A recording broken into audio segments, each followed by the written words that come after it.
তো দেখো বন্ধুরা, এই বিড়ালটাকে আমি দেখলাম, মানে আমি হাত ধুতে এসেছিলাম বেসিনের কাছে। তো এই বিড়ালটাকে আমি দেখলাম এত সুন্দর কিউটভাবে মানে শুয়ে আছে।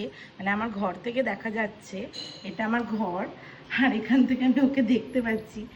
এত সুন্দর লাগছে, মানে কি বলবো, এই দৃশ্যটা না আমি না শেয়ার করে আর পারলাম না। মানে এত সুন্দর ওরা নিষ্পাপ হয়, পশু পাখি। দেখো কি সুন্দর, মানে এত নিষ্পাপ হয় যে আমাদের মনের মধ্যে কত ঘোর প্যাচ, অনেক কিছু থাকে, অনেক চিন্তা থাকে, অনেক টেনশান থাকে, অনেক কিছু থাকে। কিন্তু ওদের দেখো, ওদের মধ্যে কোনো টেনশান নেই, কোনো কিছু নেই। যেখানে সেখানে পারে শুয়ে থাকে, যা দিই আমরা খেয়ে নেয়। তো ভীষণ ভালো লাগে ওদের দেখলে।